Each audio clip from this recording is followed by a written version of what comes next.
ಕಿರುಹಾರ ಸಂಸ್ಕರಣೆ ಅದ್ರದ್ದು ನಿಯಮಬದ್ಧ ವ್ಯವಸ್ಥೆ. ಅಂದ್ರೆ ಈಗ ನೀವೆಲ್ಲ ಹಸು ಸಾಕಣೆ ಎಲ್ಲ ಮಾಡ್ತಿದ್ದೀರಾ, ನೆಕ್ಸ್ಟ್ ಅದ್ರದ್ದು ಹಾಲು ಅಥವಾ ಬೇರೆ ಯಾವುದೇ ನೀವು ಬೆಳೆಯುವ ಬೆಳೆಯಲ್ಲಿ ಅದಕ್ಕೆ ನೀವು ನೆಕ್ಸ್ಟ್ ಏನ್ ಮಾಡ್ಬೋದು, ಮಾರ್ಕೆಟ್ಗೆ ಹೇಗೆ ತರ್ಬೋದು. ಬಿಕಾಸ್ ನಿಮಗೆ ಹೆಂಗೆ ಅನಿಸ್ತದೆ ಅಂದ್ರೆ ಇದರಲ್ಲೆಲ್ಲ ಈಗ ಮಾರ್ಕೆಟ್ ಅಲ್ಲೆಲ್ಲ ನೀವು ನೋಡ್ತೀರಾ ತಿನಿಸನ್ನೆಲ್ಲ, ನಿಮಗೆ ತುಪ್ಪನೇ ಆಗ್ಬೋದು ಎಲ್ಲ ಅನ್ಸೋತಿಗೆ. ನಿಮಗೆ ಏನು ಅನಿಸ್ತದೆ ಅಂದ್ರೆ ನೀವು ಮಾಡುವ ತುಪ್ಪಕ್ಕೂ ಡಿಮ್ಯಾಂಡ್ ಇರುತ್ತೆ, ಅಥವಾ ನಿಮ್ಮ ನೀವು ಏನು ಹಾಲು ಇರ್ತದೆ ಅದಕ್ಕೆ ಡಿಮ್ಯಾಂಡ್ ಇರುತ್ತೆ. ಬಟ್ ನಿಮಗೆ ಅದನ್ನು ಹೇಗೆ ಮಾರ್ಕೆಟಿಗೆ ತರಬೇಕು, ಯಾವ ರೀತಿ ಈಗ ರೈತರು ಮಾರ್ಕೆಟಿಗೆ ನೇರವಾಗಿ ತರ್ಬೋದು, ಮತ್ತೆ ನಮ್ಮ ಗೌರ್ಮೆಂಟ್ ಸೈಡ್ ಅಂತ ಅದಕ್ಕೆ ಏನಿದೆ ಅಂತ, ಯಾವ ಥರದೆಲ್ಲ ನಿಮಗೆ ಸಹಾಯ ಮಾಡ್ತೀವಿ ಗೌರ್ಮೆಂಟ್ ಸೈಡ್ ಅಲ್ಲಿ, ಏನು ಸಬ್ಸಿಡಿ ಏನಿದೆ ಅಂತ ಹೇಳಿ.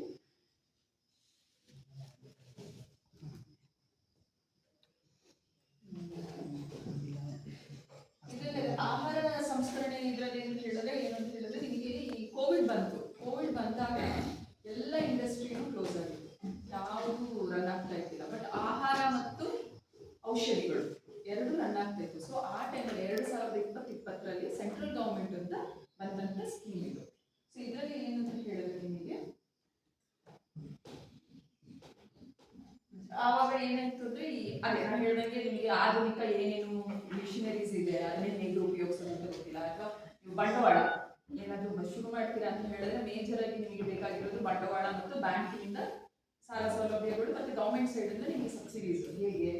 ಆಮೇಲೆ ಈ ಆಹಾರ ಸಂಸ್ಕರಣೆ ಅಂತ ಬಂದಾಗ ಅದಕ್ಕೆ ಅದರದೇ ಆದ ನಿಯಮಗಳಿದೆ, ಅದರದೇ ಆದ ಒಂದು ಡಾಕ್ಯುಮೆಂಟೇಶನ್ ಆಗ್ಬೋದು, ಅಥವಾ ಪ್ಯಾಕಿಂಗ್ ಹೇಗೆ ಮಾಡೋದು ಅದರದೆಲ್ಲ ಮಾಹಿತಿ ಕೊರತೆ ಇತ್ತು. ಸೊ ಅದರ ಸಲುವಾಗಿ ಈ ಸ್ಕೀಮ್ನ ಇಂಟ್ರಡ್ಯೂಸ್ ಮಾಡಿದ್ರು.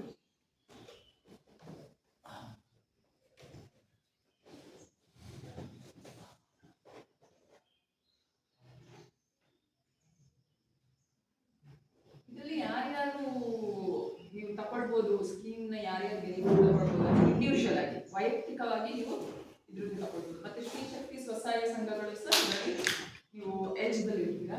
ಆಮೇಲೆ ನೀವು FBOs, ನೀವೇನಾದ್ರೂ ರೈತರದೆಲ್ಲ ಸೇರಿ ಒಂದು ಸಂಘ ಮಾಡಿದ್ದೀರ ಅಂದ್ರೆ ಅವರಿಗೂ ಎಲಿಜಿಬಲ್. ಅದರಲ್ಲಿ ಏನಂತ ಮೂಲಭೂತ ಸೌಕರ್ಯಗಳು ಅಂದ್ರೆ ಕಾಮನ್ ಇನ್ಕ್ಯುಬೇಷನ್. ಈಗ ನೀವೊಂದು ಎಲ್ಲ ರೈತರು ಸೇರಿಬಿಟ್ಟು ನಿಮ್ಮ ಹಾಲನ್ನೆಲ್ಲ ಒಂದ್ ಕಡೆ ಹಾಕಿ ನೀವು ಬಾಟ್ಲಿಂಗ್ ಮಾಡಿ ಸೇಲ್ ಮಾಡ್ತೀರ ಅಂದ್ರೆ ಎಲ್ಲರೂ ಸೇರಿ ಒಂದು ಯೂನಿಟ್ ಹಾಕಿ ನಿಮ್ಮ ಇದರಲ್ಲಿ ಸೇಲ್ ಮಾಡ್ಬೋದು. ಮಿಷನರೀಸ್ ನ ಹಾಕಿ ಇಂಡಿವಿಜುವಲ್ ಆಗಿ ಆಗುತ್ತೆ. ಮತ್ತೆ ಮಾರ್ಕೆಟಿಂಗ್ ಬ್ರ್ಯಾಂಡಿಂಗ್ ಅಂದ್ರೆ ಈಗ ಒಂದು ಈ ಕ್ಯಾಂಡಲ್ ಹೀಗೆ ಇದ್ರೆ ಇದು ಏನಿಲ್ಲ, ಇದು ನಾರ್ಮಲ್ ಆಗಿ ಮಾಡಿರೋದು. ಅದೇ ಇದರಲ್ಲಿ ನೋಡಿ, ಇದರಲ್ಲಿ ಹೆಸರು ಇದೆ. ಸೊ ಈಗ ಒಂದು ಹೆಸರು ಕೊಟ್ಟು ಹೇಗೆ ನೀವು ಮಾರ್ಕೆಟಿಗೆ ತರೋದು ಅಂತ, ನಿಮ್ಮ ವಸ್ತುನ ಹೇಗೆ ತರೋದು ಅಂತ ಹೇಳೋಣ. ಮತ್ತೆ ನಿಮಗೆ ಹೇಗೆ ಎಲ್ಲ ಇದರ ಟ್ರೈನಿಂಗ್ಸ್ ಕೊಡೋದಾಗಲಿ, ಅದ್ರದ್ದು ಈಗ ಹೆಂಗೆ ತುಪ್ಪನೇ ಹಸುವಿನ ತುಪ್ಪ ಆಗ್ಬೋದು, ಹಾಲದಾಗ್ಬೋದು, ನೀವು ಹೇಗೆ ಅದನ್ನ ಮಾರ್ಕೆಟಿಗೆ ತರೋದು ಅಂತ ಹೇಳಿ ಹೆಲ್ಪ್ ಮಾಡಿಕ್ಕೆ ಬಂದಿದೆ.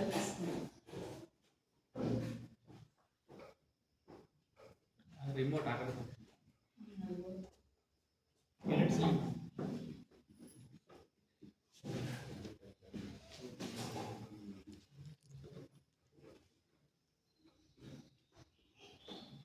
ಇದಕ್ಕೆ ನಿಮಗೆ ಏನಂದ್ರೆ 18 ವರ್ಷಕ್ಕಿಂತ ಆಗಿರ್ಬೇಕು, ವಿದ್ಯಾರ್ಥಿ ಯಾವುದು ಕಂಪಲ್ಸರಿ ಇಲ್ಲ.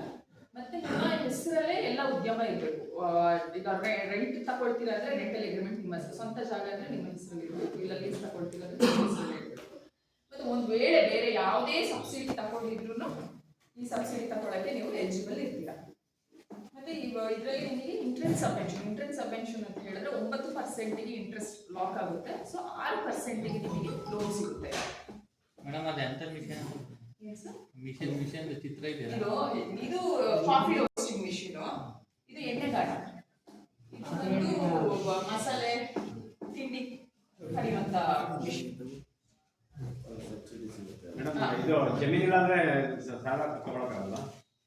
ಅಲ್ಲ, ನಿಮ್ಮ ಹೆಸರಲ್ಲಿ ಜಮೀನ ತಗೊಳ್ಳಲ್ಲ, ಇಲ್ಲಿ ಕೊಲಾಟ್ರಲ್ ಇಲ್ಲ, ನೀವೇನು ಕೊಡೋದು ಬೇಡ. ನಿಮ್ಮ ಹತ್ರ ಈಗ ಒಂದು ಐಡಿಯಾ ಇದೆ, ನನಗೆ ಈಗ ಹಾಲು ಬಾಟ್ಲ್ ಮಾಡಿ ಸೇಲ್ ಮಾಡ್ತೀನಿ ಅಂತ. ನೀವು ಐಡಿಯಾ ಇದೆ, ನಿಮ್ಮ ಸಿಬಿಲ್ ಸ್ಕೋರ್, ಇಲ್ಲಿ ನಿಮ್ಮದು ಏನು ಕ್ರೈಟೀರಿಯಾ ಅಂತ ಸಿಬಿಲ್ ಸ್ಕೋರ್ ಚೆನ್ನಾಗಿರ್ಬೇಕು. ಸಿಬಿಲ್ ಸ್ಕೋರ್ ಅಂತ ಎಲ್ಲರಿಗೂ ಗೊತ್ತಿರ್ಬೋದು. ನೀವು ಸಿಬಿಲ್ ಸ್ಕೋರ್ ಒಂದು ಚೆನ್ನಾಗಿರ್ಬೇಕು. ಮತ್ತೆ ನಿಮಗೆ ಮಾಡ್ತೀರಲ್ಲ ಆಗ ನಿಮ್ಮ ಹೆಸರಲ್ಲೇ ಸರ್ಟಿಫಿಕೇಟ್, ಈಗ ಗ್ರಾಮ ಪಂಚಾಯತಿಯಿಂದ ಲೈಸೆನ್ಸ್ ನಿಮ್ಮ ಹೆಸರಲ್ಲಿ ತಗೊಳ್ಬೇಕು. ರೆಂಟಲ್ ತಗೊಳ್ಳೋದ್ರೆ ರೆಂಟಲ್ ಅಗ್ರಿಮೆಂಟ್ ನಿಮ್ಮ ಹೆಸರಲ್ಲಿ ಆಗಬೇಕು. ಲೀಸ್ ತಗೊಳ್ಳೋದ್ರೆ ನಿಮ್ಮ ಹೆಸರಲ್ಲಿ, ಇಲ್ಲ ಸ್ವಂತ ಜಾಗ ಇತ್ತು ಅಂದ್ರೆ ನಿಮ್ಮ ಹೆಸರಲ್ಲಿ ಕಂದಾಯ ಕಟ್ಟಿದ್ರದ್ದು ಇಲ್ಲ ಕರೆಂಟ್ ಬಿಲ್ ಇರ್ತದಲ್ಲ ಅಷ್ಟು. ಇದಕ್ಕೆ ಏನು ಕೊಲಾಟ್ರಲ್ ಇಲ್ಲ, ಅಂದ್ರೆ ಅಡಮಾನ ಇಡುವಂಥದ್ದು ಏನಿಲ್ಲ, ಶ್ಯೂರಿಟಿ ಇಡುವಂಥದ್ದು ಏನಿಲ್ಲ. ಅದು ಮುಂದೆ ಬರ್ತಿದೆ.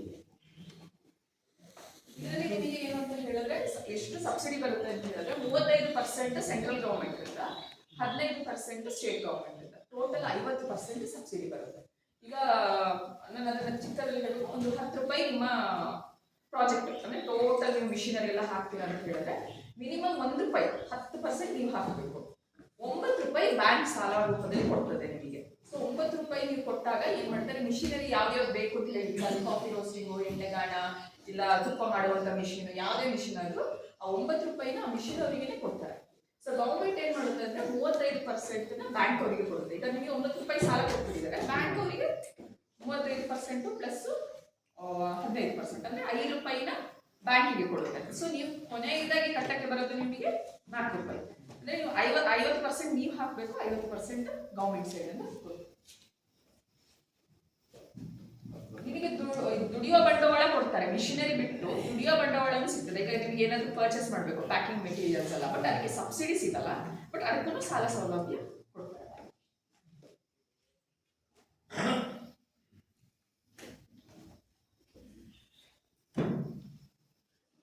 ಇದರಲ್ಲಿ ಇದಿಷ್ಟು ಬಿಟ್ಟು ಇನ್ನೆಲ್ಲ ಅರ್ಹತೆ ಇದೆ. ಇದಿಷ್ಟು ನಿಮಗೆ ಬರಲ್ಲ. ಯಾವ್ದು ಅಂತ ಹೇಳಿದ್ರೆ, ಈಗ ನೀವು ಬೇರೆ ಕಡೆಯಿಂದ ರಾಗಿ ನೀವು ಬೆಳೆಯೋದಲ್ಲದೆ, ನೀವು ಬೆಳೆದಿಲ್ಲ ರಾಗಿ, ಜೋಳ ಅಥವಾ ಯಾವುದೇ ಧಾನ್ಯಗಳು ನೀವು ಬೆಳೆಯದೆ ಹೊರಗಡೆಯಿಂದ ತಂದು ರೀಪ್ಯಾಕಿಂಗ್ ಮಾಡ್ತೀರ ಅಂದ್ರೆ ಅದಕ್ಕೆ ಕೊಡಕ್ಕೆ ಬರಲ್ಲ. ನೀವೇ ಬೆಳೆದಿರಬೇಕು, ಅದನ್ನ ನೀವೇ ಮ್ಯಾನೇಜ್.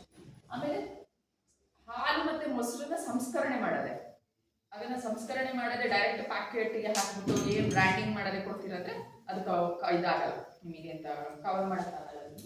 ಹಣ್ಣು ತರಕಾರಿಗಳನ್ನ ವ್ಯಾಪಾರ ಮಾಡಬೇಕು, ಹಣ್ಣನ್ನ ಮಾಡಕ್ಕಾಗಲ್ಲ. ಅದೇ ನೀವು ಈಗ ಯಾರನ್ನ ನೋಡಿದ್ರೆ ಸೊಪ್ಪು ಸರ್ ಒಂದು ಮಾತಾಡ್ತಾ ಹೇಳಿದ್ರು, ನಾವು ಸೊಪ್ಪುನ ನುಗ್ಗೆ ಸೊಪ್ಪು ಮತ್ತೆ ಇದನ್ನ ಡ್ರೈ ಮಾಡಿ ಕೊಟ್ರೆ ಬೆಸ್ಟ್, ನಾವು ಡ್ರೈ ಮಾಡಿ ಕೊಡ್ಬೇಕು ಅಂತ. ಸೊ ಈಗ ಮಾರ್ಕೆಟ್ ಅಲ್ಲಿ ನುಗ್ಗೆ ಸೊಪ್ಪು ಡ್ರೈಡ್ ಪೌಡರ್ಗೆ ತುಂಬಾ ಡಿಮಾಂಡ್ ಇದೆ. ನಿಮಗೆ ನಮ್ಮ ಇಲ್ಲಿ ಗೊತ್ತಿಲ್ಲ, ನಾವು ಎಲ್ಲ ನಮಗೆ ಸಿಗ್ತದೆ ಹಸಿ ನಾವು ತಿಂದ್ಬಿಡ್ತೀವಿ. ಬಟ್ ಬ್ಯಾಂಗ್ಳೂರ್, ಮೈಸೂರು ಅಥವಾ ಮೆಟ್ರೋಪಾಲಿಟನ್ ಸಿಟೀಸ್ ಅಲ್ಲಿ ಹೋದ್ರೆ ನುಗ್ಗೆ ಸೊಪ್ಪುನ ಇದಕ್ಕೆ ಹಾಕಿ ನೀರಿಗೆ ಹಾಕಿ ಕುಡಿತಾರೆ, ಇಲ್ಲ ಅವರಿಗೆ ಅದನ್ನ ಹಾಗೆ ಕನ್ಸ್ಯೂಮ್ ಮಾಡೋದು. ಸೊ ನೀವು ಹಣ್ಣು ತರಕಾರಿನ ಹಾಗೆ ಮಾಡೋದಿಲ್ಲ, ಸೊಪ್ಪುನ ಅಥವಾ ತರಕಾರಿ. ಈಗ ನಿಂಬೆ ಹಣ್ಣು ನಿಮ್ಮ ಹತ್ರ ತುಂಬಾ ಇತ್ತು, ಅದನ್ನ ಡ್ರೈ ಮಾಡಿ ಪೌಡರ್ ಮಾಡಿ ಸೇಲ್ ಮಾಡ್ತೀರಾ, ಅಥವಾ ಅದನ್ನ ಡ್ರೈ ಮಾಡಿ ಇದು ಮಾಡ್ತೀರಾ ಅಂದ್ರೆ, ಅಥವಾ ಸೂಪರ್ ಮಾರ್ಕೆಟಿಗೆ ಹೋದಾಗ ನೋಡಿದೀರಾ ತರಕಾರಿಗಳನ್ನ ಕಟ್ ಮಾಡಿಬಿಟ್ಟು ಪ್ಯಾಕ್ ಮಾಡಿ ಇಟ್ಟಿರ್ತಾರೆ, ಅದು ಇದೆ. ಅದನ್ನ ಮಾಡ್ಬೋದು ನೀವು, ಕಟ್ ಮಾಡಿ ಪ್ಯಾಕ್ ಮಾಡಿ ಕವರ್ ಮಾಡಿ ಸೇಲ್ ಮಾಡ್ತೀರಾ ಅಂತ ಹೇಳಿದ್ರೆ ಅದು ಕವರ್. ಬಟ್ ಈ ತರಕಾರಿ ಅಂಗಡಿಯಲ್ಲಿ ಸಿಗುವ ಹಾಗೆ ಸೇಲ್ ಮಾಡಿದ್ರೆ ಅದ. ಜೇನು ಸಾಕಾಣೆನಷ್ಟು ಜೇನು ತುಪ್ಪ ಮಾರಾಟ ಇಲ್ಲ, ಬಟ್ ಅದೇ ನೀವು ಜೇನು ಸಾಕಣೆ ಆದ್ಮೇಲೆ ಅದನ್ನ ಪ್ಯಾಕ್ ಮಾಡ್ತೀರಲ್ಲ, ಅದನ್ನ ಜೇನು ತೆಗೆಯುವಂಥದ್ದು ಆಗ್ಬೋದು, ವ್ಯಾಕ್ಸ್ ನ ಸಪರೇಟ್ ಮಾಡಿ ಬಾಟಲ್ ಮಾಡ್ತೀರಾ ಅಂದ್ರೆ ಜೇನು ಸಾಕಾಣೆಯಿಂದ ಕವರ್ ಆಗ್ತದೆ.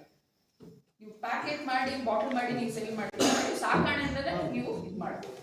ಆಮೇಲೆ ತೈಲ ಮಾರಾಟ ವ್ಯಾಪಾರ ಅಂದ್ರೆ ಮರು ಪ್ಯಾಕಿಂಗ್. ನೀವು ಅದೇ ಎಣ್ಣೆಗಾಣ ಹಾಕ್ತೀರಾ ಅಂದ್ರೆ ಎಣ್ಣೆಗಾಣ ಬರ್ತದೆ, ಬಟ್ ಬೇರೆ ಕಡೆಯಿಂದ ಎಲ್ಲೋ ಕ್ಯಾನ್ ತಂದ್ಬಿಟ್ಟು ನೀವು ಪ್ಯಾಕಿಂಗ್ ಮಾಡ್ತೀರಾ ಅಂದ್ರೆ ಅದು ಬರಲ್ಲ. ಅದೇ ಮರು ಪ್ಯಾಕಿಂಗ್ ಅದೇ ಹೇಳಿದ್ರೆ ಯಾವುದೇ ವಸ್ತುಗಳನ್ನ ತಂದು ಮರು ಪ್ಯಾಕಿಂಗ್ ಇಲ್ಲ, ನಿಮ್ಮ ಫ್ಯಾಕ್ಟ್ರಿಯಲ್ಲೇ ಮ್ಯಾನುಫ್ಯಾಕ್ಚರ್ ಆಗಬೇಕು ಎಲ್ಲ. ಕಡಲೆಕಾಯಿ, ಅಡಿಕೆ ಇಂಥದ್ದು ಯಾವುದು ಆಗಲ್ಲ. ಆಮೇಲೆ ಸಾಕಾಣಿಕೆ, ಈಗ ನೀವು ಕೋಳಿ, ಹಂದಿ, ದನ, ಹೈನುಗಾರಿಕೆ ಎಲ್ಲ ಮಾಡ್ತೀರ, ಸಾಕಾಣಿಕೆ ಕವರ್ ಆಗಲ್ಲ. ಬಟ್ ಅದಾದ್ಮೇಲೆ ಈಗ ಹಾಲು ಕರಿಯಕ್ಕೆ ನಿಮಗೆ ಮಿಷಿನ್ ಬೇಕು, ಅಥವಾ ಅದನ್ನು ಪ್ಯಾಕಿಂಗ್ ಮಾಡಿಬಿಟ್ಟು, ಅಥವಾ ಮಾಂಸ ಚಿಕನ್ ನ ಮಾಂಸ ಮಾಡಿ ಸೇಲ್ ಮಾಡ್ತಿರಂದ್ರೆ ಅದು ಕವರ್ ಆಗುತ್ತೆ. ಮತ್ತೆ ತಾಜಾ ಮೀನು, ಮಾಂಸ, ಕೋಳಿ ಅದು ಆಗಲ್ಲ. ಕ್ಯಾಂಟೀನ್ ಕವರೇಜ್ ಆಗಲ್ಲ. ದಿನಸಿ ಅಂಗಡಿ, ಹೋಟೆಲ್, ಟಿಫಿನ್ ಸೇವೆಗಳು ಕವರ್ ಆಗಲ್ಲ. ಅದೇ ನೀವು ದೋಸೆ ಹಿಟ್ಟು, ಇಡ್ಲಿ ಹಿಟ್ಟುನ ಮಾಡಿ ಡಬ್ಬಕ್ಕೆ ಹಾಕಿ ಸೇಲ್ ಮಾಡ್ತೀರಂದ್ರೆ ಕವರ್ ಆಗುತ್ತೆ. ನೀವು ಅಲ್ಲೇ ಹಾಕಿ ಕೊಡ್ತೀರಾ ಅಂತ ಹೇಳಿದ್ರೆ ಅದು ಹೋಟೆಲ್ಗೆ ಬರುತ್ತೆ, ಅದು ಕವರೇಜ್ ಆಗಲ್ಲ. ಇದಕ್ಕೆ ಬೇಕಾಗಿರೋದು ಡಾಕ್ಯುಮೆಂಟ್ಸ್ ಯಾವ್ದು ಅಂತ ಹೇಳಿದ್ರೆ ಆಧಾರ್ ಕಾರ್ಡ್, ಪ್ಯಾನ್ ಕಾರ್ಡ್, ನಿಮ್ಮ ರೇಷನ್ ಕಾರ್ಡ್ ಇಲ್ಲ ಅದೇ ವಿದ್ಯುತ್ ಬಿಲ್, ಆಮೇಲೆ ಯಾರ್ದು ಇದಿರ್ತದೆ ಅವ್ರ ಫೋಟೋ ಎಲ್ಲಿ ಹಾಕ್ತೀರ ಅಲ್ಲಿ, ಮತ್ತೆ ಬ್ಯಾಂಕ್ ಪಾಸ್ಬುಕ್. ಆಮೇಲೆ ನೀವು ಏನ್ ಮಾಡ್ಬೇಕು ಅಂತಿದ್ದೀರಾ ಅದ್ರದ್ದು ವಿವರ, ಮತ್ತೆ ಮಿಷಿನರಿ ಕೊಟೇಶನ್ಸ್. ನಿಮಗೆ ಇಷ್ಟೇ ಡಾಕ್ಯುಮೆಂಟ್ಸ್, ನಿಮಗೆ ಬಾಡಿಗೆ ಎಲ್ಲ ಆನ್ಲೈನ್ ಅಲ್ಲಿ ಆಗಿರೋದ್ರಿಂದ ಅರ್ಜಿಯನ್ನ ನೀವು ಪೋರ್ಟಲ್ ಅಲ್ಲಿ ಹಾಕ್ಬೋದು. ಬಟ್ DRP, ಈಗ ನಾನು ಡಿಸ್ಟ್ರಿಕ್ಟ್ ರಿಸೋರ್ಸ್ ಪರ್ಸನ್, ನೀವು ಡೈರೆಕ್ಟ್ ಆಗಿ ನನ್ನ ಹತ್ರ ಮಾತಾಡಿದ್ರೆ ಬ್ಯಾಂಕ್ ಅವ್ರ ಹತ್ರ ಮಾತಾಡಿ, ಪ್ಲಸ್ ನಿಮ್ಮ ಸಾಲ ಸೌಲಭ್ಯ ಆಗಿ ನಿಮಗೆ ಡಾಕ್ಯುಮೆಂಟೇಶನ್ ಬೇಕಲ್ಲ, FSSI ಅಥವಾ ಪ್ಯಾಕಿಂಗ್ ಅಂತ ಹೇಳಿದಲ್ಲ, ಈಗ ಇದನ್ನ ಹೀಗೆ ಸೇಲ್ ಮಾಡೋದಕ್ಕಿಂತ ಇದಕ್ಕೆ ಲೇಬಲ್ ಮಾಡಿ ಸೇಲ್ ಮಾಡೋದು ಹೇಗೆ ಅಂತ ಹೇಳೋದನ್ನ ನಾವು ನಿಮಗೆ end to end document, FSSI licence ತಗೊಳ್ಳೋದು ಇಲ್ಲಿ, ಉದ್ಯಮ ರಿಜಿಸ್ಟ್ರೇಷನ್ ಮಾಡೋದು ಇಲ್ಲಿ, ಕೆಲವೊಂದು ಡಾಕ್ಯುಮೆಂಟ್ಸ್ ಬೇಕಾಗಿರೋದು ನಾವು ಮಾಡಿ.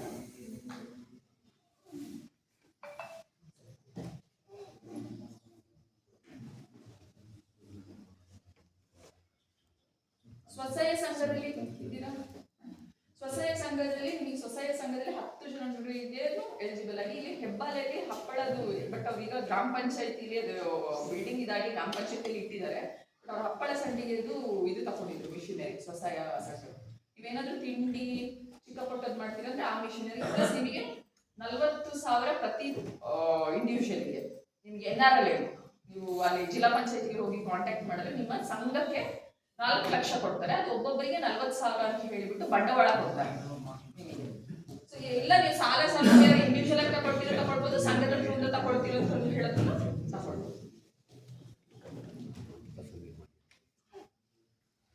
ಇದು ನೀವು FPO ಇದ್ದಾರಲ್ಲ ಸರ್, FPOದಲ್ಲಿ ಈಗ ನೀವೇನಾದ್ರೂ ಈಗ ನಾನು ಹೇಳೋದು ಕೋಲ್ಡ್ ಸ್ಟೋರೇಜ್ ಮಾಡಬೇಕು ಅಂತಿದ್ದೀರಾ, ಅಥವಾ ನೀವು ಓವರ್ ಆಲ್ ಈಗ ಸೈಲೇಜ್ ಬಗ್ಗೆ ಸರ್ ಅದೇ ನಿಮಗೆ ಒಂದು ಇದನ್ನ ತೋರಿಸಿದ್ರು, ಪ್ಯಾಕ್ ಆಗಿ ಹೊರಗಡೆ ಇದೆ ಅಂತ. ಬಟ್ ಅದು ಬರ್ತಾ ಇದೆ, ಮಿಷಿನರಿ ಇದೆ. ಅದನ್ನ ಇಂಡಿವಿಜುವಲ್ ಆಗಿ ಮಾಡೋದಕ್ಕಿಂತ ನೀವು ಸಂಘದಲ್ಲಿ ಆ ಮಿಷಿನರೀಸ್ ನ ಹಾಕಿ ರೈತರಿಗೆಲ್ಲ ನೀವೇ ಸಪ್ಲೈ ಮಾಡ್ಬೋದು. ಅದು ಇಂಡಿವಿಜುವಲ್ ಆಗಿ ನಿಮಗೆ ಮೂಲಭೂತ ಸೌಕರ್ಯನ ಇಂಡಿವಿಜುವಲ್ ಆಗಿ ಮಾಡೋಕ್ಕಾಗಲ್ಲ. ಬಟ್ ನೀವೆಲ್ಲ ಸೇರ್ಬಿಟ್ಟು FPO ಥ್ರೂ ಅದನ್ನ ತಗೊಂಡು ಸಾಲ ಸೌಲಭ್ಯ ತಗೊಂಡು ಎಲ್ಲರಿಗೆ ಬಾಡಿಗೆ ರೂಪದಲ್ಲಿ ಅದನ್ನ ಹಾಕಿ ನೀವು ಗೋಡೌನ್ ತರ ಮಾಡ್ಕೊಂಡು ಅದನ್ನ ಸಪ್ಲೈ ಮಾಡ್ಬೋದು. ಇಲ್ಲಿ ನಾವು ಈಗ ಅದಕ್ಕೆ ಏನ್ ಚಲ ಇರ್ತದೆ, ನೀವು ತೆಗೆದುಬಿಟ್ಟು ನೀವು ಅದನ್ನ ಕೊಟ್ಟರೆ ಬೇರೆಗೆ ಬಾಡಿಗೆಗೆ ನಾವೆಲ್ಲಿ ನಮ್ಮ ಹಣಗಳು ನಾವು ಕೊಡ್ಬೇಕಲ್ಲ. ಗೊತ್ತಾಗಿಲ್ಲ ಸರ್. ಈಗ ಒಂದು ಮಿಷನ್ ಕೊಡ್ತಾರೆ ನಮ್ಗೆ, ನೀವು ಬಾಡಿಗೆ ಕೊಡ್ತಾರೆ ಯಾರೋ ಸ್ವಸಹಾಯ ಸಂಘರು. ಅಕಸ್ಮಾತ್ ಅವರು ನಾವು ಈಗ ನಮ್ದು ಇದ್ರ ಮೀಟರ್ ಇರ್ತದೆ ನೋಡಿ, ನಮ್ದು ಕರೆಂಟದು ಏಜ್ ಇರೋದಿಲ್ಲ ನಮ್ದು, ಏನೋ ಮನೆಗೆ ಹಾಕೋದಿರ್ತಾರೆ, ಬೇರೆ ಬಂದು ಕೊಯ್ನ್ ಹಾಕೋರು ಹಾಗೇನ್ ಮಾಡೋದು ಹಂಗೆಲ್ಲ ಇಲ್ಲ. ಈಗ ಮಿಷಿನ್ಗಳೆಲ್ಲ ಸರ್ 2 ತರ ಮಿಷಿನ್ ಇರ್ತದೆ. ಒಂದು HP ತುಂಬಾ ಜನರು ಮನೇಲಿ ಹಾಕಿ ರನ್ ಮಾಡ್ತಿದ್ದಾರೆ. ಈಗ ಎಣ್ಣೆ ಇಲ್ಲ ಸರ್, ಏನ್ ಗೊತ್ತಾ, ಗ್ರಾಮ ಪಂಚಾಯತ್ ಸರ್ ಬೋರ್ ಮೇಡಮ್ ಮಾಮೂಲಿ ಮನೆಗೆ 1 HP ಮೋಟರ್ಗಳೇ ಯೂಸ್ ಮಾಡಂಗಿಲ್ಲ ಅಂತ PMFME ಸ್ಕೀಮ್ ಅಲ್ಲಿ ಸರ್ ನನಗೆ 94 ಅಪ್ಲಿಕೇಶನ್ ಮಾಡಿರೋದ್ರಲ್ಲಿ ಕಮ್ಮಿ ಅಂದ್ರೆ ಒಂದು 15 ಅಪ್ಲಿಕೇಶನ್ ಮನೆಯಲ್ಲಿ ಹಾಕಿ ಕೊಟ್ಟಿದ್ದೀವಿ ಸರ್. ಅದೇನು ಅಂತ ಹೇಳಿದ್ರೆ ಕಮರ್ಷಿಯಲ್ ಏನ್ ಹೇಳೋದು ಮೀಟರ್ ಬೋರ್ಡ್, ಮನೆ meter board, commercial meter board permission ಆಗಲ್ಲ. ನೀವು ಇದು ತಗೊಳ್ಳೋದು ಬೇಡ, ಏನ್ ಹೇಳೋದು PHP ಎಲ್ಲ ತಗೊಳ್ಳೋದು ಬೇಡ. ಬಟ್ ಪರ್ಮಿಷನ್ ಅವ್ರ ಕೈಯಿಂದ ಒಂದು ಲೆಟರ್ ತಗೊಳ್ಬೇಕು, ಅವ್ರು ಕೊಡ್ತಾರೆ ನಿಮಗೆ. ಏನಂತ ಹೇಳಿದ್ರೆ ಗ್ರಾಮ ಪಂಚಾಯತಿಯಿಂದ ಒಂದು NOC ಕೊಡ್ತಾರೆ. ನಾವು ಹಾಗೆ ಮಾಡಿರೋದು, ಬ್ಯಾಂಕ್ ಅಲ್ಲಿ ಕೊಡ್ಲೇಬೇಕಾಗುತ್ತೆ ನಿಮ್ಗೆ ಎಲೆಕ್ಟ್ರಿಸಿಟಿದು. ಇವನ್ ಮಿಷಿನರಿ ಅವರು ಏನ್ ಗೊತ್ತಾ ಕೇಳ್ತಾರೆ ನಿಮ್ಮನ್ನ, ತಗೊಳ್ತೀವಿ 1 HP ತಗೊಳ್ತಿದ್ದೀರಾ ಇದರ ಅಂತ. ಆದ್ರೆ ಅಲ್ಲಿದೆ NOC ತಗೊಂಡು ನೀವು ಗ್ರಾಮ ಪಂಚಾಯತಿಲಿ ಕೊಟ್ಟರೆ ಗ್ರಾಮ ಪಂಚಾಯತಿಲಿ ಪುನಃ FSSI ಅದೇ ಆಹಾರ ಸಂಸ್ಕರಣೆ ಅವರು FSSI ಫುಡ್ ಇನ್ಸ್ಪೆಕ್ಟರ್ ಲೈಸೆನ್ಸ್ ಕೊಡ್ತಾರಲ್ಲ ಅಲ್ಲಿನೂ ಕೇಳ್ತಾರೆ. ಸೊ ಅವರೆಲ್ಲ ಲೆಟರ್ ಕೊಡೋದಕ್ಕೆ KEB ಅವರು ಪರ್ಮಿಷನ್ ಕೊಡ್ತಾರೆ. ನೀವು ಡೈರೆಕ್ಟ್ ಆಗಿ ಹೋಗಿ ನಮಗೆ ಕೊಡಿ ಅಂತ ಹೇಳಿದಾಗ ಕೊಡಲ್ಲ. ಸೊ ಇಲ್ಲಿ FSSI ಲೈಸೆನ್ಸ್ ತಗೊಂಡಿದ್ದೀವಿ, ಬ್ಯಾಂಕ್ ಅಲ್ಲಿ ಇದರಲ್ಲಿ ಸಾಲ ಸೌಲಭ್ಯ ತಗೊಳ್ತಿದ್ದೀವಿ, ಅದೊಂದು ಸ್ಟ್ರೀಮ್ ಲೈನ್. ನೀವು ಡೈರೆಕ್ಟ್ ಆಗಿ ಮಾಡಿದಾಗ ಹೌದು ಅದಕ್ಕೆ ಪ್ರಾಬ್ಲಮ್ಸ್ ಇದೆ. ನೀವು ಡೈರೆಕ್ಟ್ ಆಗಿ ಹಾಕಿದಾಗ ಸರ್ ಹೇಳಿದ್ದು ನಿಜ, ಅವ್ರು ಹೇಳಿದ್ದು ನಿಜ. ಬಟ್ ಕೆಲವೊಂದು ಲೈಸೆನ್ಸಸ್ ಇದೆ. ಈಗ ನಾವು ಯಾಕೆ ಇಲ್ಲಿದ್ದೀವಿ ಅಂದ್ರೆ ನಿಮಗೆ ಅದನ್ನ ಅರ್ಥ ಮಾಡಿ ಲೈಸೆನ್ಸ್ ಹೇಗೆ ತಗೊಳ್ಳೋದು, ಯಾರ ಹತ್ರ ಹೋಗಿ ಎಕ್ಸಾಕ್ಟ್ ಆಗಿ ಮಾತಾಡ್ಬೇಕು ಅಂತ. ನೀವೀಗ ಕೆಲವೊಂದು ತುಂಬಾ ಜನರಿಗೆ ಏನಿದ್ರು ನಾವು ಹೋಗಿ ಕೇಳಿರ್ತೀವಿ ಅದು ಹೇಳಿರಲ್ಲ ಅಂತ. ಸೊ ಎಕ್ಸಾಕ್ಟ್ ಆಗಿ ಆ ಕೆಲಸಕ್ಕಿಂತಲೇ ಒಬ್ಬೊಬ್ರು ಇರ್ತಾರೆ. ನಮ್ಮ ಕೆಲಸ ಏನಂದ್ರೆ ನಿಮಗೆ ಅದನ್ನ ನಂಬರ್ ಕೊಟ್ಟು ಯಾರನ್ನ ಹೋಗಿ ಮೀಟ್ ಆಗಬೇಕು. ಈಗ ಬ್ಯಾಂಕ್ ಅಲ್ಲಿ ಹೋದ್ರು ಅಲ್ಲಿ ಬ್ಯಾಂಕ್ ಅವ್ರು ಇದ್ದಾರೆ. ಈ PMFMEಗೆ ಅಗ್ರಿಕಲ್ಚರ್ ಆಫೀಸರ್ ಅಂತ ಒಬ್ರು ಇರ್ತಾರೆ. ನೀವು ಅವ್ರನ್ನ ಹೋಗಿ ಮೀಟ್ ಆಗ್ಬೇಕಾಗ್ತದೆ. ನೀವು ಯಾರೋ ಎಲ್ಲೋ ಕೌಂಟರ್ ಅಲ್ಲಿ ಒಬ್ರನ್ನ ಹೋಗಿ ಕೂತ್ರೆ ಅವರು ನಮಗೆ ಗೊತ್ತಿಲ್ಲ ಅಂತ ಹೇಳಿದಾಗ ನಿಮಗೆ ಅನ್ಸುತ್ತೆ ಓ ಇವ್ರು ನಮ್ಗೆ ಹೇಳಿದ್ರು ಅಲ್ಲಿ ಇಲ್ಲ ಅಂತ ಹೇಳಿದ್ರು. ಬಟ್ ಅದರದೇ ಕೆಲಸಕ್ಕೆ ಅವರವರು ಇರ್ತಾರೆ. ಸೊ ಈಗ ನಮ್ಮ ಕೆಲಸ ಏನು ಅಂತ ಹೇಳಿದ್ರೆ, ಈಗ ಗೌರ್ಮೆಂಟಿಗೂ ಗೊತ್ತಾಯ್ತು ಎಲ್ಲದಕ್ಕೆ ಬಿಟ್ರೆ ಕಷ್ಟ ಆಯ್ತದೆ, ರೈತರಿಗೆ ಹೋಗಿ ತಲುಪಲ್ಲ. ಸೊ ಎಲ್ಲಾ ಡಿಪಾರ್ಟ್ಮೆಂಟ್ ಅಲ್ಲಿ ಅದೇ ಇದಕ್ಕೆ ಈಗ ಸರ್ ಹೇಗೆ ಹೇಳಿದ್ರು, ಇಲ್ಲಿ ನಾವೆಲ್ಲ ಟ್ರೈನಿಂಗ್ ಕೊಡ್ಬೋದು. ಸಾಲ ಸೌಲಭ್ಯಕ್ಕೆ ಅವ್ರದೇ ಆದ ಒಬ್ಬೊಬ್ರು ಇರ್ತಾರೆ. ಈಗ ಬ್ಯಾಂಕ್ ಅವ್ರನ್ನ ಯಾಕೆ ಕರೆಸಿದ್ರೆ ನಿಮಗೆ ಗೊತ್ತಾಗಿಲ್ಲ. ಸೊ ಇದಕ್ಕೆ ಎಲ್ಲ ಒಂದು ಪ್ರೊಸೀಜರ್ ಇದೆ ಸರ್. ನಿಮ್ಗೆ ಹಂಗೇನಾದ್ರೂ ಈ ಆಹಾರ ಸಂಸ್ಕರಣೆಯಲ್ಲಿ ಏನಾದ್ರು ಮಾಡ್ತೀರಾ ಅಂದ್ರೆ ನಾವು ಹೆಲ್ಪ್ ಮಾಡ್ಬೋದು. ಅದಕ್ಕೆ ಲೆಟರ್ ಕೊಟ್ಟು ಅವ್ರ ಕೈಯಿಂದ ಪರ್ಮಿಷನ್ ಕೊಡಿಸ್ಬೋದು. ಮತ್ತೆ ಇದು ಮೂಲಭೂತ ಸೌಕರ್ಯನ ನಿಮಗೆ ಮನೇಲಿ ಹಾಕಕ್ಕಾಗಲ್ಲ. ಯಾಕಂದ್ರೆ ಸ್ವಸಹಾಯ ಸಂಘದವರಾಗ್ಬೋದು, FPOದವರಾಗ ಅದಕ್ಕೆ ಒಂದು 10 ಜನರು ಸೇರಿ ಮಾಡುವಂಥದ್ದು. ನೀವು ರೆಂಟಲ್ಲೇ ತಗೊಳ್ಬೇಕಾಗುತ್ತೆ. ಯಾರು ಸ್ವಂತ ಮನೇಲಿ ಮಾಡಲ್ಲ. ಈಗ ಸ್ವಂತ ಮನೇಲಿ ಇಂಡಿವಿಜುವಲ್ ಆಗಿ ಮಾಡಿದ್ರೆ ಅವ್ರ ಹೆಸರಲ್ಲಿ ಇರ್ತದೆ. ನೀವು 10 ಜನರಲ್ಲಿ ಮಾಡೋದಿಗೆ 10 ಜನರ ಹೆಸರಲ್ಲೇ ಅದು ಬಾಡಿಗೆಯಲ್ಲಿ ಇರ್ತದೆ FPO. ಅದಾದ ಕಮರ್ಷಿಯಲೇ ಇರುತ್ತೆ, ಅದು ಮನೆಯಲ್ಲಿ ಇರುವಂಥದ್ದು. ಇಂಡಿವಿಜುವಲ್ ಅಂದ್ರೆ ಇಂಡಿವಿಜುವಲ್ ಹೆಸರಲ್ಲಿ ಮಾಡಬಹುದು.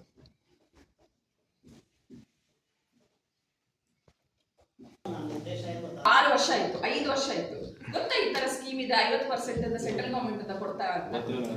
ನಾನು ಹೇಳೋದು ಈಗ ಮನೆಯಲ್ಲಿ ಮಕ್ಕಳೇ ಹೊರಗಡೆ ಓದ್ತಾ ಇರ್ತಾರೆ, ಸೊ ನೀವು ಅವ್ರಿಗೆ ಹೆಲ್ಪ್ ಮಾಡೋದು. ಯಾರಾದ್ರೂ ಈಗ ಆಹಾರ ಸಂಸ್ಕರಣೆ ಎಣ್ಣೆಗಾಣ, ಈಗ ಎಲ್ಲರೂ ಎಣ್ಣೆಗಾಣ ಹಾಕ್ತಾ ಇದ್ದಾರೆ. ಇಲ್ಲ ನಿಮ್ಮ ಹತ್ರ ನಾನು ಸೈಲೇಜ್ ತೋರಿಸ್ತೀನಿ ಸರ್, ವಿಡಿಯೋ ಸರ್ ಹೇಳಿದ್ರದ್ದು ನಾನು ವಿಡಿಯೋ ತೋರಿಸ್ತೀನಿ, ನಿಮಗೆ ಬರ್ತೀನಿ.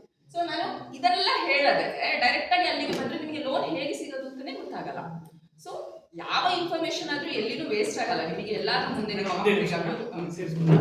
ಅಂದ್ರೆ ಈಗ ನಾನು ಆಗಲೇ ಒಣ ಹುಲ್ ಬಗ್ಗೆ ಹೇಳಿದ್ನಲ್ಲ, ಕಟ್ ಮಾಡಿ ಒಣಗಿಸಿ ಒಣ ಹುಲ್ಲನ್ನ ನಾವು ಕೊಟ್ಟು ಏನಂದ್ರೆ ಮನೆಯಲ್ಲೇ ತುಪ್ಪ ಏನಂದ್ರೆ ಈ ಬೇರೆ ಮಿಕ್ಸ್ ಮಾಡಿರಲ್ಲ ಅಂತ ಹೇಳುವಂಥದ್ದು.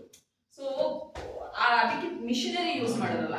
ಆ ಗ್ಯಾಸ್ ಅದಕ್ಕೆ ಎಷ್ಟಿದೆ ಅಂತ ಹೇಳಿದ್ರೆ 50,000 ಎಲ್ಲ ಇದೆ ಆ ಮಿಷಿನರಿ. ಕೆಳಗಡೆಯಿಂದ ನೀವು ಗ್ಯಾಸ್ ಇದು ಕೊಟ್ಟು ಮೇಲ್ಗಡೆ ಅದು ರೊಟೇಟ್ ಆಗುವಂಥದ್ದು.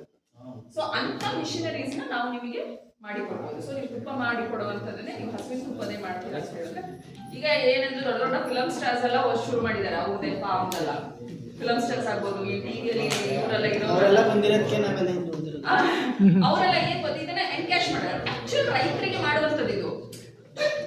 ಅವ್ರಿಗೆ ಏನಂದ್ರೆ ಈ ಲೇಬಲ್ ಎಲ್ಲ ಮಾಡಿ ಫ್ಯಾನ್ಸಿ ಮಾಡುವಂಥದ್ದು ಗೊತ್ತಿರ್ತದೆ, ನಮಗೆ ಅದನ್ನ ಫ್ಯಾನ್ಸಿಯಾಗಿ ಹೇಗೆ ಇದು ಮಾಡ್ಬೇಕು ಅಂತ ಗೊತ್ತಿಲ್ಲ. ಈಗ ಮಡಿಕೇರಿಯಲ್ಲಿ, ನಾನು ಮಡಿಕೇರಿಯವಳು, ಸೊ ನಮ್ಮ ಮನೆಗೆ ಹಸುವಿನ ಹಾಲನ್ನ ತಂದು ಹಾಕಿ ಕೊಡ್ತಾರೆ. 28 ರೂಪಾಯಿ ಕೊಡ್ತಾ ಇದೀವಿ. ಬಟ್ ಅದೇ ಹಳ್ಳಿಯಲ್ಲಿ ನನ್ನ ಮಮ್ಮಿ ಮನೇಲಿ ಹಳ್ಳಿಯಲ್ಲಿ ಅವ್ರು ಎಷ್ಟು ಕೊಡ್ತಾರೆ ಅಂದ್ರೆ 22 ರೂಪಾಯಿ. ಅದೇ ಮಡಿಕೇರಿ ಟೌನ್ ಅಲ್ಲಿ 28 ರೂಪಾಯಿ ಅರ್ಧ ಲೀಟ್ರಿಗೆ ನಾನು ಹೇಳ್ತಿರೋದು. ಸೊ ಸೇಮ್ ನಂದಿನಿದು ಏನು ಉಂಟು ಅದೇ ರೇಟ್. ನಾವೇನು ಅಂತ ಹೇಳಿದ್ರೆ ಹಸುವಿಂದ ಹಾಲೇ ಸಿಗ್ತಾ ಇದೆ ನಮಗೆ, ನಾವು ಇದ್ರದ್ದು ಬೇಡ, ನಮ್ಮ ಪ್ಯಾಕೆಟ್ ಹಾಲು ಬೇಡ ಅಂತ ಹೇಳಿ ನಾವು ತಗೊಳ್ತೀವಿ.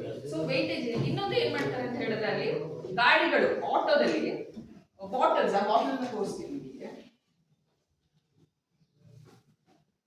ಬಾಟ್ಲಲ್ಲಿ ಸೇಲ್ ಮಾಡ್ತಾರೆ. ಏನಿಲ್ಲ, ನೀವು ಹಾಕಲಿ ಕವರಲ್ಲೇ ಹಾಕಿ ಕೊಡ್ತಾರಲ್ಲ. ಈಗ ನಾವು ನಾರ್ಮಲ್ ಹಾಲು ತಗೊಂಡು ಹೋಗಲ್ಲ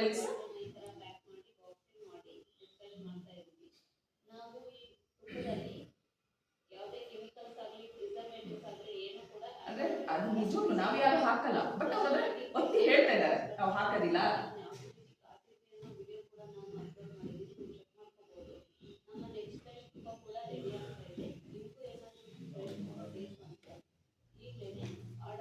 ಇದೆಲ್ಲ ಚಿಕ್ಕ ಚಿಕ್ಕ ಹಳ್ಳಿಗಳಿಂದಲೇ ಬರ್ತಿರೋದು, ದೊಡ್ಡ ದೊಡ್ಡ ಸಿಟಿ ಅಲ್ಲ ಇದು, ಹಳ್ಳಿಯಲ್ಲಿ. ಇದು ನೋಡಿ ಹಿಂಗೆ ಇರೋದು, ಇದು ಮಡಿಕೇರಿಯಲ್ಲಿ ಇದೆ.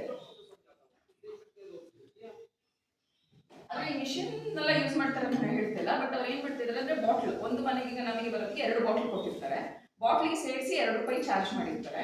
ಸೊ ನಾವು ಇದನ್ನ ಹಾಕಿಟ್ರೆ ಆ ಬಾಟ್ಲನ್ನ ಗ್ಲಾಸ್ ಬಾಟ್ಲಲ್ಲಿ ನಾವು ನೆಕ್ಸ್ಟ್ ದಿನ ಹಾಕಿ, ನಾವು ಒಂದು ವೇಳೆ ಗ್ಲಾಸ್ ಬಾಟ್ಲ್ ಹಾಕಿದ್ರೆ ಅಂದ್ರೆ ಅವ್ರು ಹಾಲು ಇಡಲ್ಲ, ಅವರು ನಾವು ಬೇಡ ಅಂತ ಹೇಳಿದೀವಿ ಅಂತ. ಬಟ್ ಅದಕ್ಕೆ ಅವರು ನಂದಿನಿ ಹಾಲಿಗಿಂತ ಜಾಸ್ತಿ ಚಾರ್ಜ್ ಮಾಡ್ತಾ ಇದ್ದಾರೆ. ಬಿಕಾಸ್ ಹೋಮ್ ಡೆಲಿವರಿ ಮಾಡ್ತಿದ್ದಾರೆ ಗ್ಲಾಸ್ ಬಾಟ್ಲಲ್ಲಿ. ಎನಿಮಲ್ ಫೀಡ್ಸ್ ಏನಾದ್ರು ಮಾಡ್ತೀರಾ ಅಂದ್ರೆ ಆ ಮಿಷಿನರಿಯನ್ನು ನಿಮಗೆ ಸಿಗುತ್ತೆ ಸಬ್ಸಿಡಿ ಇದು. ಬಟ್ ಅದೇ ಡಾಕ್ಯುಮೆಂಟೇಶನ್ ಅಷ್ಟೇ ಇರೋದ್ರಿಂದ ತುಂಬಾ ಸುಲಭವಾಗಿ, ಸಿವಿಲ್ ಸ್ಕೋರ್ ಒಂದು ಚೆನ್ನಾಗಿರ್ಬೇಕು. ಅದು ಬಿಟ್ಟರೆ ನೀವು ಡಾಕ್ಯುಮೆಂಟೇಶನ್ ಏನಾದ್ರು ಇದಿತ್ತು ಅಂದ್ರೆ ನೀವು ಇದು ಮಾಡೋದು. ಏನ್ ಪ್ರಾಬ್ಲಮ್ ಆಗಿದೆ ಎಲ್ಲರೂ ಹೆಚ್ಚಿನ ಇದರಲ್ಲಿ ಹೈನುಗಾರಿಕೆ ಮತ್ತೆ ರೈತರ ವರ್ಗದವರು ಬಂದಿದ್ದಾರೆ ಮೇಡಮ್. ಇಲ್ಲಿ ಮೇನ್ ಏನಾಗಿದೆ ಅಂತ ಹೇಳಿದ್ರೆ ಮೇಡಮ್, ಅವರಿಗೆ ಒಂದು ಹಸುನ ಸಾಕಿ ಮತ್ತೆ ಅದೇ ಒಂದು ಬೆಳೆಯನ್ನು ಬೆಳೆದ್ಬಿಟ್ಟು ಏನು ಅದಕ್ಕೆ ಕ್ರಾಪ್ಸ್ ಎಲ್ಲ ಬೇಕು ಅದನ್ನ ತಗೊಂಡು ಅದೇ ಸಮರ್ಪಕವಾಗಿ ಹಸುಗಳು ಮತ್ತೆ ಅದು ಕೊಟ್ಟಿಗೆ ಮತ್ತೆ ಇವರನ್ನ ಹಾಲನ್ನ ಸೇಲ್ ಮಾಡಿ ಆ ರೀತಿ ಯಾವ್ದಾದ್ರು ಇದೆ ಅಂತ ಹೇಳಿ.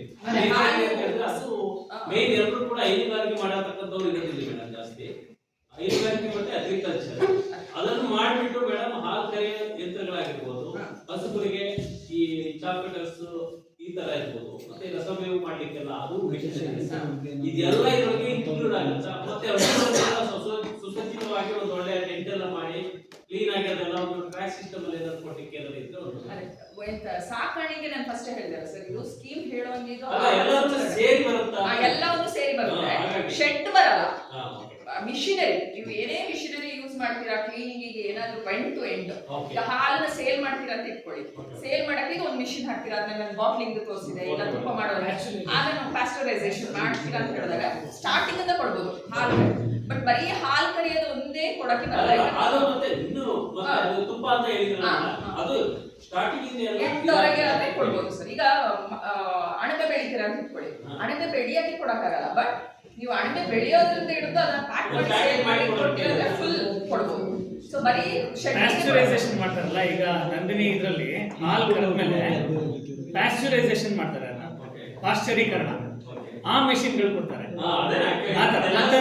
ನೀವು ಐಸ್ ಕ್ರೀಮ್ ಮಾಡ್ತೀರಿ ಅಂತ ಇಟ್ಕೊಳ್ಳಿ, ಅದು ಕೊಡ್ತಾರೆ. ಅಥವಾ ನೀವು ಇದು ಅಂತ ಬೆಣ್ಣೆ ಅಥವಾ ಮೊಸರು ಮಾಡಿ ಅದನ್ನು ಪಾಶ್ಚರೀಕರಣ ಮಾಡಿ ಪ್ಯಾಕಿಂಗ್ ಮಾಡಬೇಕು. ಆ ಮೆಷಿನ್ಗಳು ಕೊಡ್ತಾರೆ. ಅದೇ ಸರ್, ಈಗ ಆಕ್ಚುಲಿ ಅದು ಒನ್ ಡೇನಲ್ಲಿ ಎಲ್ಲ ಅವ್ರಿಗೆ ಬಲ್ಕ್ ಆಗಿ ಮಾಡ್ಲಿಕ್ಕೆ ಆಗಲ್ಲ. ಈಗ ಸ್ಟೋರೇಜ್ ರೂಮ್ ಆಗ್ಬೋದು ಅಥವಾ ರೆಫ್ರಿಜರೇಷನ್ ಆಗ್ಬೋದು. ಮತ್ತೆ ಎಲ್ಲವೂ ಈಗ ಎಕ್ಸಾಂಪಲ್ ಹಾಲೆಲ್ಲ ಕರೆದು ಈಗ ಒನ್ ಟೈಮ್ ಈಗ ಏನಾಗಿದೆ ಅಂದ್ರೆ ಒಂದು ಟೈಮಲ್ಲಿ ಒಂದು 200 ಲೀಟರ್ಸ್ ಇರ್ಬೋದು, 200 ಲೀಟರ್ಸ್ ಇರ್ಬೋದು ಸರ್. ಅವರು ಟೋಟಲ್ ಆಗಿ 400 ಲೀಟರ್ಸ್ ಇವತ್ತು ಈ ಜನರು ಮತ್ತೆ ಎಲ್ಲರೂ ಮೇಂಟೈನ್ ಮಾಡ್ಲಿಕ್ಕೆ ಆಗಲ್ಲ. ಒನ್ ಟೈಮ್ ಅಟ್ಲೀಸ್ಟ್ ಸ್ಟೋರೇಜ್ ಮಾಡಿ ಬೆಳಗ್ಗೆ ಟೈಮ್ ಎಲ್ಲ ಸೇರ್ಬಿಟ್ಟು ಅದನ್ನು ಕ್ರೋಢೀಕರಿಸುವುದು ಕ್ಲೀನಾಗಿ ಒಂದು ಪ್ಯಾಕೇಜಿಂಗ್ ಮಾಡಿ ಎಲ್ಲ ಎಕ್ಸ್ಪೋರ್ಟ್ ಮಾಡ್ಲಿಕ್ಕೆ ಒಂದು ಕೋಲ್ಡ್ ಸ್ಟೋರೇಜ್ ಅವರಿಗೆ ಗಾಡಿಗೆ ಸಂಬಂಧಪಟ್ಟಿದ್ದು ಎಲ್ಲ ಆಗಬೇಕು. ಅದೆಲ್ಲ ಇದರಲ್ಲಿ ಆಡ್ ಆಗುತ್ತೆ. ಎಕ್ಸ್ಪೋರ್ಟ್ ಈಗ ನಾನು ಹೇಳಿದೆ ಎಲ್ಲ ಚಿಲ್ಲರ ಇರೋದ್ರಿಂದ ಎಕ್ಸ್ಪೋರ್ಟ್ ಇದರಲ್ಲಿ ನಿಮಗೆ ಕುಶಾಲನಗರ ಟೌನ್ ಅಲ್ಲೇ ಹಾಲು ಕೊಡ್ತಿದ್ರೆ ಖರೀದಿ ಮಾಡೋರು ಇದ್ದಾರೆ. ನೀವು ಲೇಔಟ್ ಹೋಗ್ತಿದ್ರೆ ಖರೀದಿ ಮಾಡಿ, ಬಟ್ ನಿಮಗೆ ಏನಾದ್ರೆ ಹೋಗಿ ಸಪ್ಲೈ ಮಾಡುವಷ್ಟು ನಿಮಗೆ ಹೋಗಿ ಸಪ್ಲೈ ಮಾಡಕ್ಕೆ ಒಂದು ಇದಿರ್ಬೇಕು, ಗಾಡಿ ವ್ಯವಸ್ಥೆ ಅಂತ. ಈ ರೀತಿ ನಾವು ಪ್ಯಾಕೇಜಿಂಗ್ ಎಲ್ಲ ಮಾಡ್ಬೇಕಾದ್ರೆ ಈಗ ನಾವು ಬೆಳಿಗ್ಗೆ ನಾವು ಮಾರ್ನಿಂಗ್ 8 o'clock ಆಗುತ್ತೆ ಎಲ್ಲ ಆಗ್ಬೇಕಾದ್ರೆ ನಾವು 8 o'clock ಇವ್ರಿಗೆ ಕೊಡ್ಲಿಕ್ಕೆ ಆಗಲ್ಲ. ನಾನೀಗ 8 o'clock ಅಲ್ಲಿ ಯಾವಾಗ ತೆಗೆದಿದ್ರೆ ನಾನು ಅದು ಈವ್ನಿಂಗ್ ಕೊಡ್ಲಿಕ್ಕೆ ವ್ಯವಸ್ಥೆ ಮಾಡ್ಕೋಬೇಕಲ್ಲ. ನೈಟ್ ಮಾತಾಡ್ತಿದ್ದಾಗ ನಾನು ಬೆಳಿಗ್ಗೆ ಬೆಟ್ಟ ವ್ಯವಸ್ಥೆ ಮಾಡಬೇಕು. ಅದಕ್ಕೆ ಸಂಬಂಧಪಟ್ಟ ಹಾಗೆ ಹಾಲು ಹಾಳಾಗಬಾರ್ದು ಮತ್ತೆ ಅವ್ರಿಗೆ ಕ್ವಾಲಿಟಿನೂ ಹಾಳಾಗಬಾರ್ದು. ಈಗ ಏನಾಗಿದೆ ಕೋಲ್ಡ್ ಸ್ಟೋರೇಜಸ್ ಮತ್ತೆ ಅದಕ್ಕೆ ಯಂತ್ರಗಳು ಏನಾದ್ರು ಇರ್ಬೇಕಲ್ಲ, ಅದೆಲ್ಲ ಆಡ್ ಆಗುತ್ತೆ ಅಂತ ನಾನು. ಹೌದು, ಕೋಲ್ಡ್ ಸ್ಟೋರೇಜ್ ಎಲ್ಲ ಆಡ್ ಆಗುತ್ತೆ. ನಿಮಗೆ ಹಾಲನ್ನ ತಗೊಂಡೋಗಿ ಮಾರ್ಕೆಟ್ಗೆ ಕೊಡೋಕೆ ಏನೇನು ವಸ್ತುಗಳು ಬೇಕು ಅದೆಲ್ಲ ಆಡ್ ಆಗುತ್ತೆ. ಹೌದು, ಮತ್ತೆ ನಾವು ಈಗ ಅದೇನಾಗಿದೆ ಅಂದ್ರೆ ಕೆಲವರಿಗೆಲ್ಲ ಅದು ಅರ್ಥ ಆಗ್ತಾ ಇಲ್ಲ. ಆ ರೀತಿ ಏನಾಗಿದೆ ನಾವು ಕೆಲವೊಂದು ಕಾನ್ಸೆಪ್ಟ್ ಏನಿದೆ ಅಂತ ಹೇಳಿದ್ರೆ ನಮಗೆ ಹಸುಗಳು ಹಾಲು ಬೈ ಮಾಡಿ ಮಾರ್ತಾ ಇದ್ದಾರೆ. ಅದು ಈ ತರ ಇದ್ದಾಗ ಅದು ಈ ಸ್ಕೀಮ್ ಅಲ್ಲೇ ಹಾಕಿರೋದು. ಕಾಫಿ ಪೌಡರ್ ಓಕೆ ನಮ್ಮೂರ್ ಬಾಗ್ಲಲ್ಲ ಇದೆ.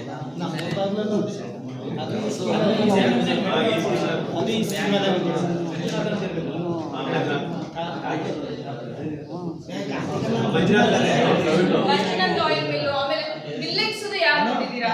ರಿಲಯನ್ಸ್ ಟ್ರೆಂಡ್ಸ್ ಪಕ್ಕ ಒಂದು ಮಿಲ್ಲೆಟ್ಸ್ ಐಸ್ ಕ್ರೀಮ್ದು, ರಾಗಿದು ಐಸ್ ಕ್ರೀಮು, ರಾಗಿ ದೋಸೆ ಎಲ್ಲ ಮಾಡಿ ಕೊಡ್ತಾರೆ. ಅದು ಇದೇ ಸ್ಕೀಮ್ ಅಲ್ಲಿ ಮಾಡಿರೋದು.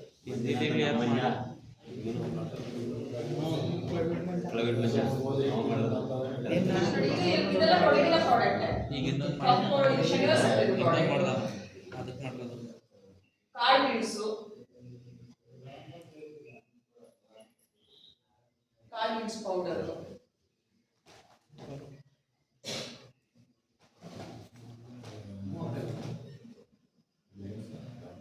ಇದು ನೋಡಿ ಕಾಚನ್ ಪುಳಿ ಅದನ್ನ ಈ ತರ ಪ್ಯಾಕ್ ಮಾಡಿ ಇದು ಎಲ್ಲ ಕೊಡೋದಿದೆ ಈ ಸ್ಕೀಮ್ ಅಲ್ಲಿ. ಇದು ಜೇನು, ಕಾಡು ಜೇನು ಅಂತ ಹೇಳಿ. ಮತ್ತೆ ಇದು ಡಿ ವ್ಯಾಕ್ಸಿನ್ ಏನಕ್ಕೆ ಹೋಗ್ತದೆ ಅಂದ್ರೆ ಕ್ಯಾಂಡಲ್ ಮಾಡಕ್ಕೆ, ಇಲ್ಲ ನಮ್ಮ ಕಾಸ್ಮೆಟಿಕ್ ಅಂದ್ರೆ ಮೌಲ್ಯ ಇದು ಮಾಡ್ತೀವಲ್ಲ ನಾವು, ವ್ಯಾಕ್ಸಿಂಗ್ ಎಲ್ಲ ಮಾಡ್ತೀವಲ್ಲ ಅಲ್ಲಿಗೆ ಹೋಗುತ್ತೆ ಅದು ಉಳಿದ ಬಿ ವ್ಯಾಕ್ಸಿನ್ ಆದ್ರೆ. ಇದು ಮ್ಯಾಮ್ ನಿಮ್ಮ ತರ ಲೇಡೀಸ್ ಅವರೇ ಮಾಡ್ತಿರೋದು.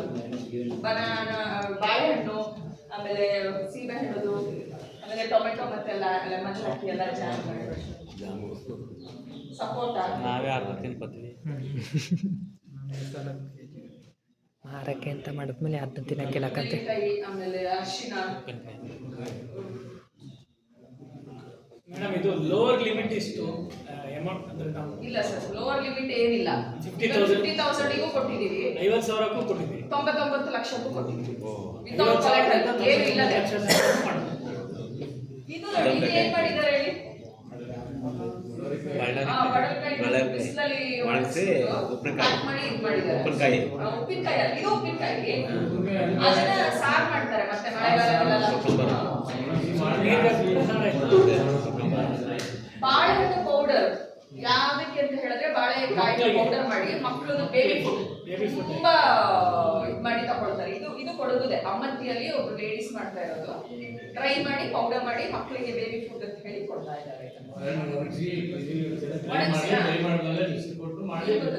ಈಗ ಬಿಸಿಲಲ್ಲಿ ಒಣಗಿಸಕ್ಕೆ ಇಲ್ಲ, ಬಿಸಿಲಲ್ಲಿ ಒಣಗಿಸಿದ್ರೆ ಹೊರಗಡೆ ಎಲ್ಲ ಬರುತ್ತೆ.